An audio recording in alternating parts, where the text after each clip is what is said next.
안녕하세요. 김종갑의 경제부동산입니다. 구독 꾹, 좋아요 꾹 부탁드립니다. 서울 집값은 정부의 늑장 대응과 비효율적 대응으로 상승폭이 확대되고 있으며 경기도와 지방은 하락에서 벗어나지 못하고 있습니다. 분양가 상한제와 재건축 연장, 부유세 강화, 대출 규제 등이 추가로 이어지면 7월을 기점으로 집값은 다시 하향 안정화될 것으로 예측합니다. 미중 무역전쟁에 한일 무역전쟁까지 더해져가지고 달러와 금값은 가다쓰다 하면서 계속 우상향 모습을 그릴 것으로 보입니다.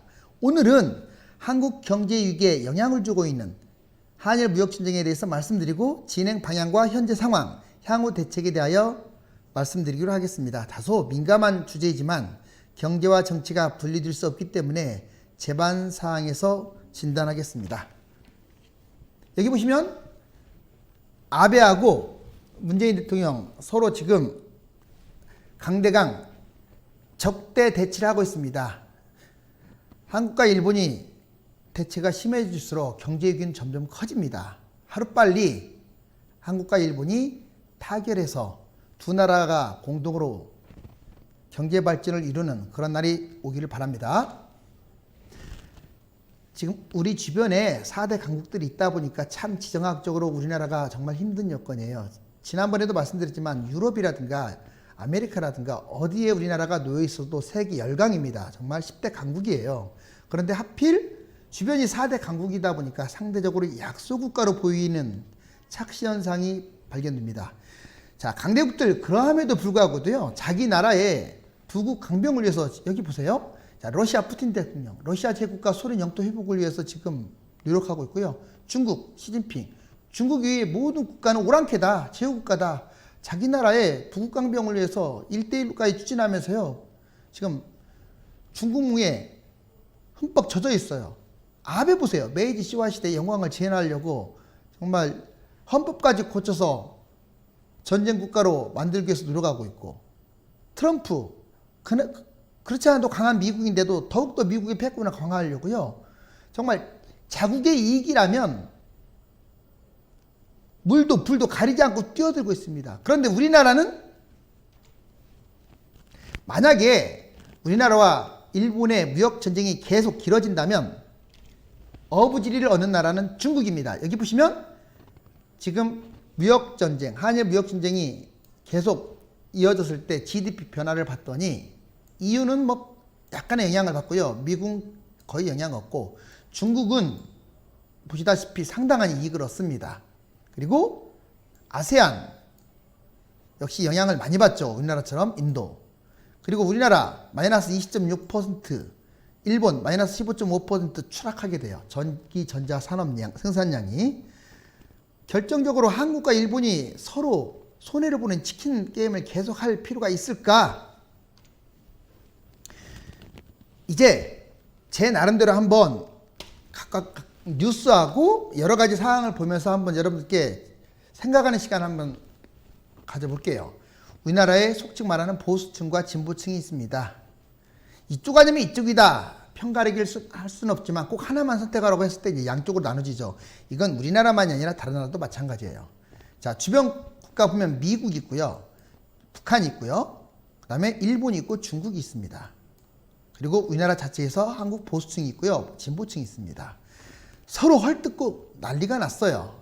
보시면 한국 보수층은 진보층을 향해서 공산당 빨갱이. 그런데 공산당 빨갱이가 몇 명이나 되겠어요? 대부분은 선한 시민들입니다. 진보층은요, 보수층을 향해서 친일파 매국노. 친일파 매국노가 분명히 있습니다. 하지만 몇 명이나 되겠어요? 대부분 선한 시민들입니다.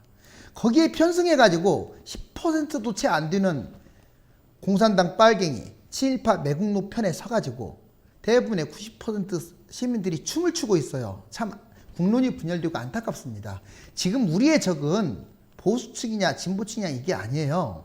여기 말씀드렸지만 북한은 우리의 적국입니다. 평화통일을 해야 할 대상이고요. 중국은 잠재적 적국이에요. 철저하게 실리로 접근해야 하고, 일본도 적국이나 마찬가지예요. 민주주의 탈만 썼지.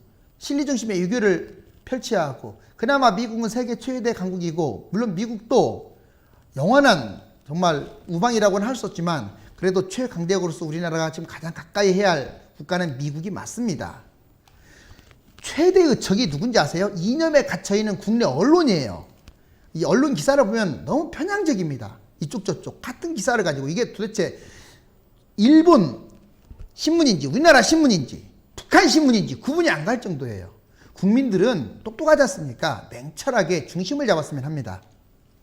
대한민국 경제 전략 간단하게 짚어보면 뭐 유럽하고는 통해라에서 통구, 그리고 러시아하고는 연결된다고 해서 연합, 미국과는 철저하게 정말 혈맹의 국가 맹미, 일본과는 사교라고 해서 교일, 중국과는 친하게 지내는 척해라고 해서 친중, 아시아하고 협력해서 협아. 자, 이러한 큰 기조에서 국익의 우선을 둔 국제 전략을 펼쳐나갔으면 좋겠습니다. 자, 아베, 저는 개인적으로 아베는 싫어합니다. 물론 일본을 위해서 어쩔 수 없이 한다고 하지만 아직도 신사참배를 하고 있고요. 과거사를 부정하고 있고. 자, 아베의 5가지 노림수를 보면은요. 왜 이번에 그랬을까? 국내 정치용 첫 번째. 참의원 선거 보수 우익 결집해가지고 압승하기 위한 카드. 이게 가장 현실적이라고 할 수 있습니다. 하지만 여기서 끝나지 않고 역사 청산. 지긋지긋하지 않겠습니까? 위안부 강제징용 들을 때마다. 그래서 우회적으로 해결하려고. 세 번째. 경제 압박용. 추락하는 아베노믹스. 지금도 아베가요. 그렇게 아베노믹스에서 탈출구를 마련하려고 했지만 별로 신통치가 않아요. 그래서 무역 분쟁을 일으켰고, 네 번째, 외교 안보용. 한반도 프로세스에서 일본의 역할론을 강화하기 위해서 지금 명분 쌓기용이다. 끝으로 내전 간섭용. 문재인 정부를 흔들어가지고 친일 정치 세력으로 교체하려고.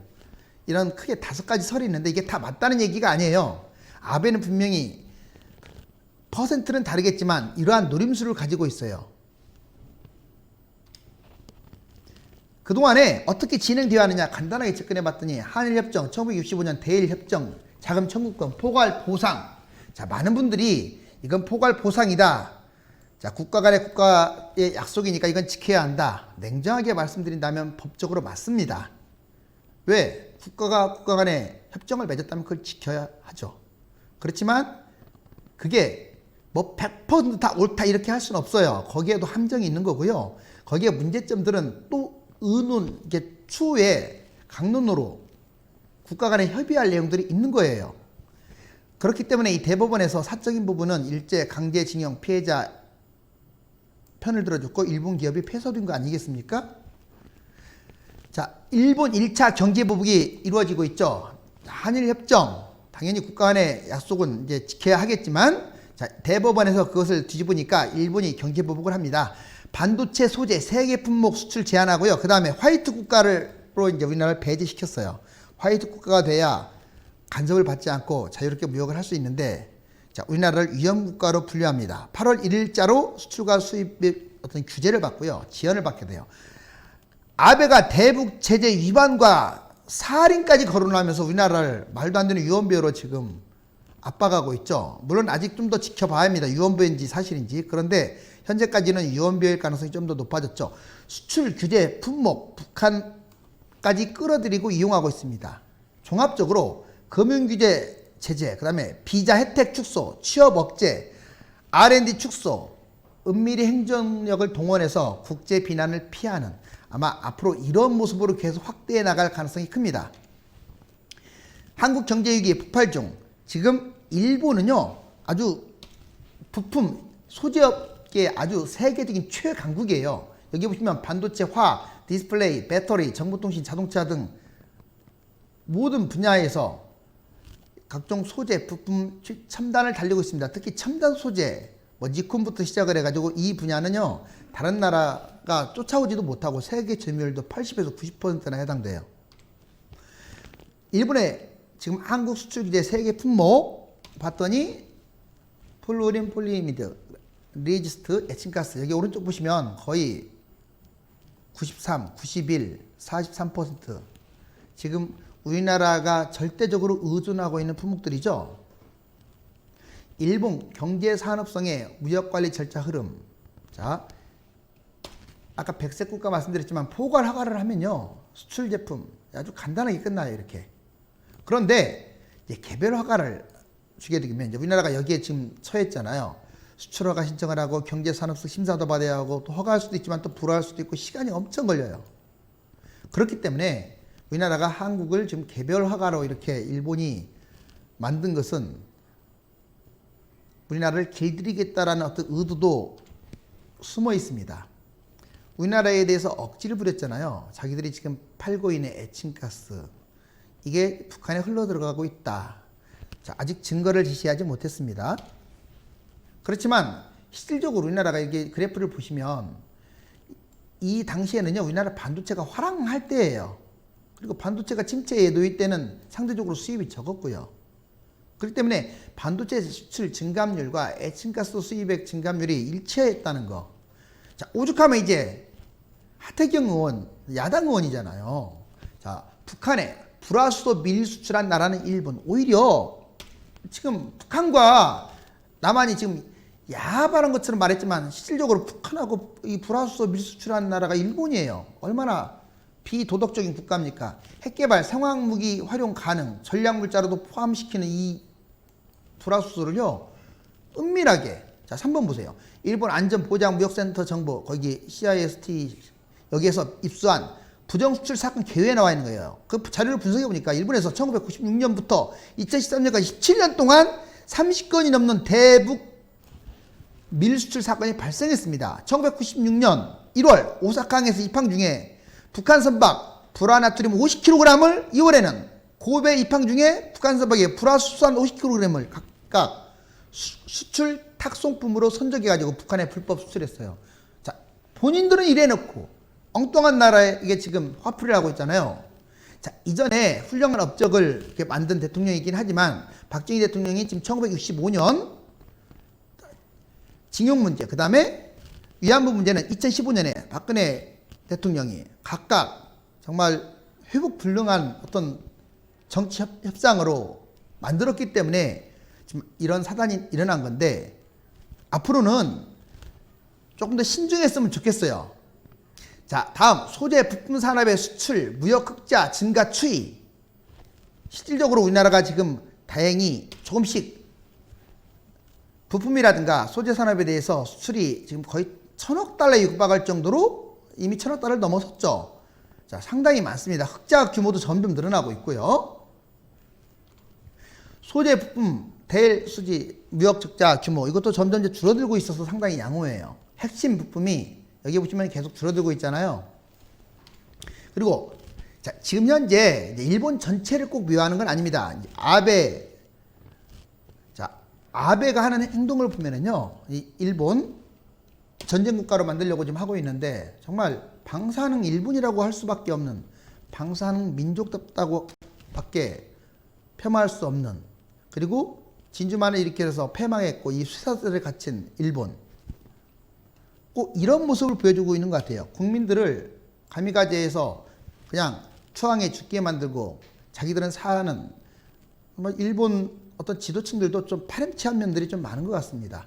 자, 그런데 이제 우리나라가 가만히 있을 수는 없잖아요. 이에 대한 대응을 합니다. 불매운동입니다. 여기 보시면 지금 이게 바로 불매운동을 하고 있는 품목들이에요. 이것만 있는 게 아니라 더 많죠. 특히 눈에 띄는 것은 이 카메라하고 기타 자동차, 그리고 오른쪽 보면 우익단체 후원 브랜드 제품들도 보입니다. 일본 완성차 판매 대수, 갈수록 지금 우리나라의 수출량이 증가하고 있어요. 한동안 좀 줄어드는가 싶더니, 물론 성능이 좋으면 당연히 써야죠. 자, 그렇지만 여기 보세요. 토요타, 렉서스, 혼다, 닛산, 인피니티까지 지금 증가하고 있는 데다가 상반기에도 이미 자, 만만치 않은 숫자가 지금 수출이 되고 있습니다. 우리나라에. 게임 산업도 마찬가지입니다. 게임 산업도 지금 우리나라에 많이 지금 수출되고 있는 상황이고요. 여기 보면 이제 일본 제품 불매 리스트, 일본 제품 불매 목록, 이게 지금 인터넷상에 쫙 퍼진 상황이에요. 특히 전범기업이라든가 전자, 카메라, 자동차 이런 쪽에 좀 무게중심이 큰 곳들, 그런 것들이 지금 불매운동의 리스트에 포함되어 있습니다. 그것뿐만 아니라 여행도 마찬가지입니다. 지금 여기 보시면 총 예약과, 이게 빨간색이 총 예약이에요. 파란색이 취소예요. 취소율 퍼센트는 까만색이고요. 자, 어떻습니까? 75.7%, 최근 들어와서 68.9%, 거의 6, 70, 80 뭐 이렇게 취소율이 지금 어마무시하게 늘어나고 있어요. 그러니까 일본은 처음에 이렇게까지 우리나라가 불매 운동을 이렇게 호응할 줄은 몰랐어요. 우리 민족이 단합을 하면 세계 그 어떤 나라보다도 똘똘 뭉친다는 것을 일본이 좀 간과한 것 같아요. 정확히 말하면 일본보다는 아베죠, 아베 정권. 자, 그렇지만 우리가 이렇게 불매 운동을 하는 게 옳은 건지 아니면 나중에 더 큰 정말 한일 무역 전쟁으로 돌아올 것인지 이거에 대해서는 좀 신중한 필요가 있습니다. 민족주의 성향을 지나치게 보이고 일본과 대적하고 불매운동에서 일본을 자극하고 그렇다고 해서 그게 그런 사람들이 결코 친일파가 아니에요. 냉정하게 지금 아베가 노리는 노림수가 뭐냐? 우리는 두수, 세수, 네수까지 봐야 돼요. 불매 현황에 대해서 지금 현황을 말씀드렸잖아요. 그렇다면 이제 앞으로는 좀 더 국민들이 어떻게 해야만이 이 난국을 빨리 헤쳐나갈 것인가 여기에 조금 더 국민들의 의중을 모았으면 합니다. 걸그룹까지도 지금 걸그룹이 무슨 죄입니까? 거기에 일본 지금 산하라든가 이런 걸그룹들도 퇴출 움직임이 보이고 있고요.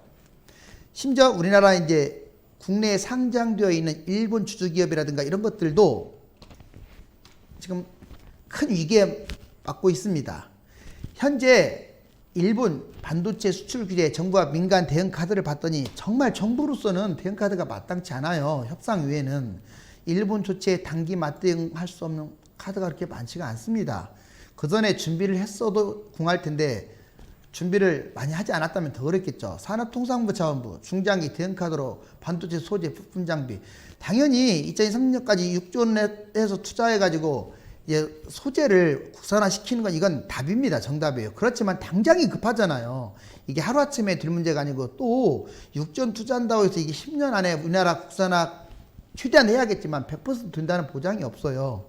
삼성이라는 거대 기업이 과연 이걸 못해서 국산화를 못했을까? 그 의문도 한번 우리가 가져보시고, 자, 국산을 하되 정말 일본하고 뗄래야 뗄 수 없는 분야는 좀 협업을 잘했으면 좋겠습니다. 청와대가 5대 그룹 만나서 지금 대책 논의하고 있고요. 민간 쪽이 좀 더 활발하죠, 오히려. 자, 그렇지만 너무 지나치게 반일본 정서로 대응하게 되면 아까 아베의 노림수에 빨려 들어갈 수 있다고 했습니다. 지금 삼성 부의장이 계속 지금 이재용 부의장이 일본 왔다 갔다 하면서 또 우리나라에서는 재판받으랴 일본에 가랴 동분서주하고 있습니다. 뭐 재벌이라는 단어를 그렇게 좋아하지는 않지만 그래도 아직까지 우리나라 국가의 성장을 이끌었고 삼성이 무너지게 되면 우리나라에 좋을 게 하나도 없잖아요. 그렇다면 자, 우리는 똘똘 뭉쳐서 정말 우리의 기업이 세계 속에서 계속 지금 선전할 수 있도록 다 같이 묘안을 짜내는데 온 촉각을 곤두세워야 하겠습니다. 한국 대법원 판결 국제 위반, 이제 한일이 얼마나 국민들이 갈라지는지를 제가 보여드리고자 여론조사 내용을 한번 뽑아봤어요.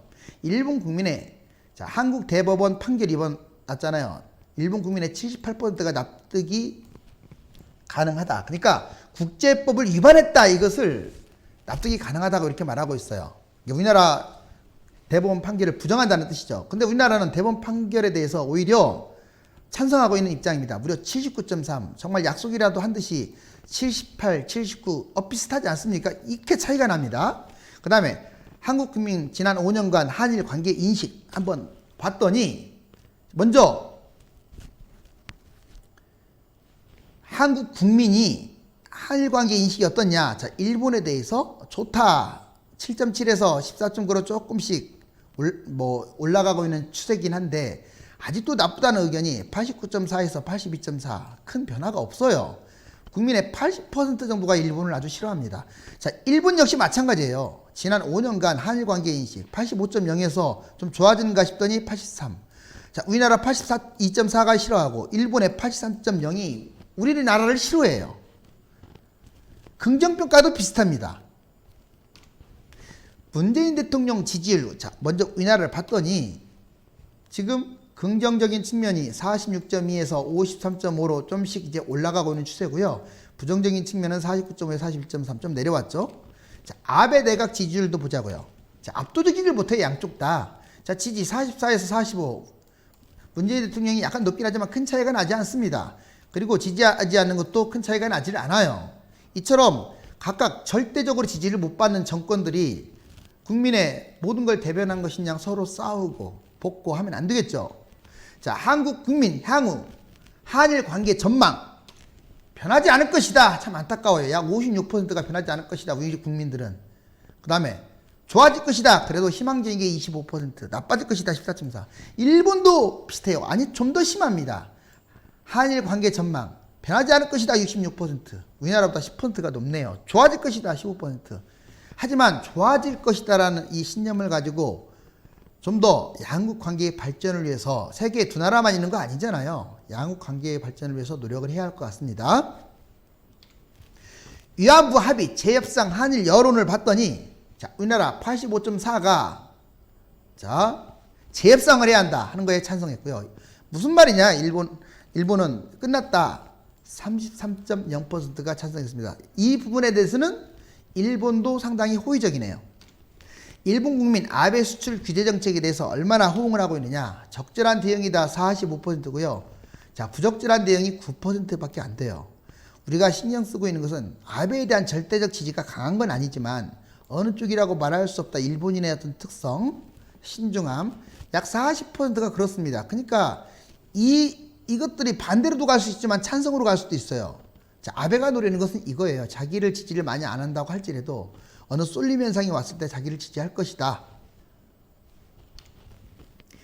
그런데 자, 이제 사이가 좋지 않은 두 나라가 미국 때문에 한 자리에 모이게 생겼습니다. 자, 여기 지금 이란 있죠. 이란이 어떤 문제를 일으키자 이제 미국이 파병을 요청합니다. 다음 내용 먼저 보시자고요.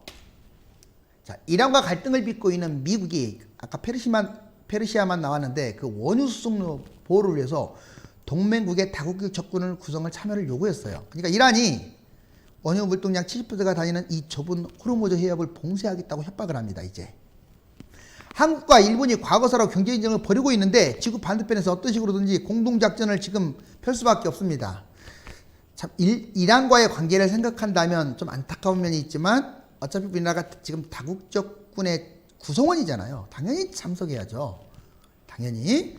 자, 미국 편을 또 들어야 합니다. 지금 상당히 한일 관계가 복잡한 상황에서 미국의 점수를 따서 나쁜 게 하나도 없어요. 자, 일본은 당연히 전쟁 국가로 지금 헌법까지 고치려고 하고 있으니까 이게 웬 떡이냐고 가겠죠. 결국은 공동작전을 펴면서 5월 동주. 자, 서로 적인데 같은 배에 탔어요. 적과의 동침. 그래도 좋게 말하면 이걸 계기로 해서 좀 화해를 했으면 좋겠어요. 한일 간 갈등 속에 미국의 중재가 좀 필요합니다. 지금 문재인 대통령이 트럼프 대통령의 중동 정책을 지지하며 협조를 좀 약속했고요.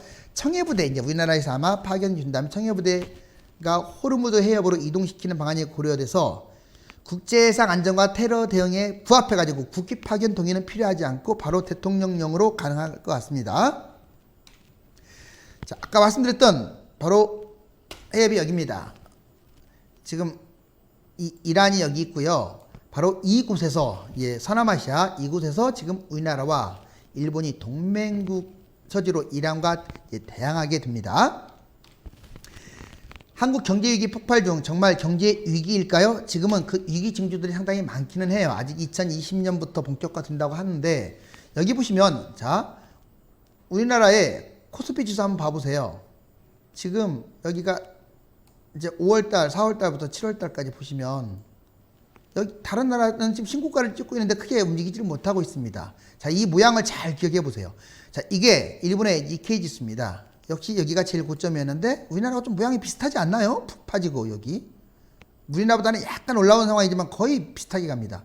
그러니까 이 한일 지금 무역 전쟁 때문에 한국과 일본은 쌍둥이처럼 움직일 수밖에 없어요. 지금 일본도 날아오지를 못합니다. 자, 여기 보시면 중국이라고 별말 없습니다. 중국도 모양은 조금 다르지만 거의 흡사하지 않아요? 정말 삼남매 같죠. 근데 미국 보세요. 너희들 뭐 하고 있니 하고 나만 신고가 찍고 있어요. 자, 미국 다우지수. 자, 이처럼 지금 아시아 3국이 지금 미중 무역 전쟁이야 어쩔 수 없다지만 한일 무역 전쟁으로 불필요한 지금 잡음에 휩싸이면서 각각의 주가가 폭락하는 그런 사태에 지금 벌어지고 있어요. 환율 한번 보시면, 자, 우리나라 환율 한번 보세요. 또 환율 면에서는 우리나라가 또 더 문제가 됩니다. 얼마 전에 1195 찍었다고 그랬잖아요. 계속 이제 하향 안정세로 가나보다 했더니 미중 무역 전쟁이 봉착돼서 다시 또 치고 올라가고 있잖아요. 이 전고점에 얼마 남지도 않았어요. 1180, 90, 뭐 10차이밖에 나지 않는데 아마 당분간 여기에서 계속 움직일 것 같아요. 근데 이게 봉합이 안 되면요, 여기 뛰어넘을 수 있습니다. 그래서 제가 장기적으로 지금도 달러를 매수해도 된다고 했잖아요. 금 보세요. 금. 아니나 다를까 계속 가다서다 하면서 신고가를 향해서 계속 지금 올라가고 있잖아요. 이 그래프를 그대로 모양을 그려도. 그 앞에 여기 있다고 했잖아요. 자, 68,000. 지금 54,000밖에 안 되고 있죠. 그래서 달러와 금은 유효하다. 자, 한일 무역 분쟁에 따른 GDP 감소. 만약에 지금 사태가 장기화되면요, 아주 심각해집니다. 자, 우리나라 지금 한국 반도체 소재 부분 보았더니 마이너스 2.15. 자, 그리고 일부는 지금 무역 규제 한 상태에서 큰 손해를 보고 있진 않아요. 다만 점점 이제 늘어나겠죠. 근데 우리나라가 강력하게 맞대응을 한다, 만약에. 그러면, 자, 우리나라 3.09로 그 위험성은 더 커집니다. 물론 0.94밖에 늘지는 않았어요. 자, 일부는 자 0.72가 늘어나서 1.75로 확대가 됩니다. 종합적으로 한국과 일본이 둘 다 공멸하는 방식인데 아무래도 수출 비중이 높은 우리나라가 타격이 좀 더 큽니다. 그래서 이것은 슬기롭게 대비를 해 나가야 한다. 국민 1인당 실질 구매력, 실질 GNI 증감률 보면은, 자, 지금 계속 어때요, 우리나라? 2015년을 기점으로 2019년에는 지금 마이너스까지 지금 실질 성장률이 GDP 성장률, GNI도 마찬가지입니다. 위태로운 상황이에요. 분기별 경제 성장률 추이. 자, 얼마 전에 경상수지가 적자 났다는 얘기도 나왔지만 1분기 마이너스로 지금 돌아섰죠. 삼성전자 분기별 영업이익도 마찬가지입니다. 자, 삼성이 지금 무너지게 되면은요, 걷잡을 수 없습니다. 더 또 특이한 면이 있어요. 자, 한국시티, 맥쿼리, 메스시제일 이렇게 기업들이 보이는데 오히려 지금 해외 외국인들이 배당을 늘리고 있는데 배당을 늘리면서 실적도 괜찮아요. 한국을 떠나려는 전 단계의 의혹을 받고 있습니다. 뭔 말이냐면 지금 오히려 배당 늘리고 하면 계속 또 주가를 더 사던가 더 끌어올리는 게 정상인데 지금 좀 수상쩍은 모습이 포착되고 있는 거예요. 배당을 다 챙기면서 결국 우리나라를 떠나기 위한 유럽계 보험사들이 한국생명 보험 시장에서 지금 철수한 상황이기도 하잖아요. 지금 여러모로 지금 국제신용평가사도 우리나라 기업, 국가에 대해서 지금 엄포를 놓고 있는 상황인데 단순 엄포가 아닙니다. 지금 해외 자본도 유출되고 있어요. 신세동 숙명여대 경제학부 교수의 말을 빌리자면 한일 무역전쟁 한국경제 위기설, 우리나라 현금 유동성이 국내에 들어와서 1분기의 자금과 비교했을 때 충분치 않아요. 1분기 자금, 이탈 자금이 빠져나갈 경우 외화 유동 위기가 나타날 수 있다. 두 번째, 1분기 자금이 빠져나가는 과정에서 원화를 달러로 바꾸면 과다한 달러 환율 상승이 나타나고 원달러 환율 상승은 추가적인 위화 유출을 촉발할 가능성이 높다. 여러분들 주식 채권 다 외국인 투자금액 합치면요 5,500달러고 우리나라 외환 보유액은 약 4천억 달러이기 때문에 약 1,500억 달러가 지금 더 많은 거예요. 그러니까 안심하기는 좀 빠릅니다. 하루 은행 간 외환 시장 거래 규모가 300억 달러나 되는 상황에서 당국의 어떤 시장 개입은 한계가 있을 수밖에 없죠. 이런 약점을 노리고 투기꾼들이 외환 시장을 흔든다면 환율이 크게 불안정해지면서 심각한 금융위기가 초래된다. 실질적으로 300억 달러 정도밖에 개입할 수 없는데 그 이상의 투기꾼들이 시장을 흔들어 버리면 우리나라 경제가 위태롭다는 뜻입니다. 정치적인 이유로 일본 자금을 뺀다면 오히려 일본 금융회사들에 대한 신뢰가 훼손되면서, 그렇죠, 누가 일본을 믿겠어요. 그러면 그 다음부터는 일본 은행들이 국제 금융시장에서 퇴출되는 부메랑 효과가 있을 것이다, 이렇게 반박을 하는 자료인데, 자, 아무튼 신세동 숙명여대 경제학부 교수의 말처럼 이제 이 단계로 진입하고 자, 그 전에 미중 무역 전쟁으로 인해서 지금 각각 학자들이 우리나라 금융위기가 지금 터진다 2020년 이후에 지금 강력하게 말하는 상황이기 때문에 정말 우리나라 신경을 많이 써야 합니다.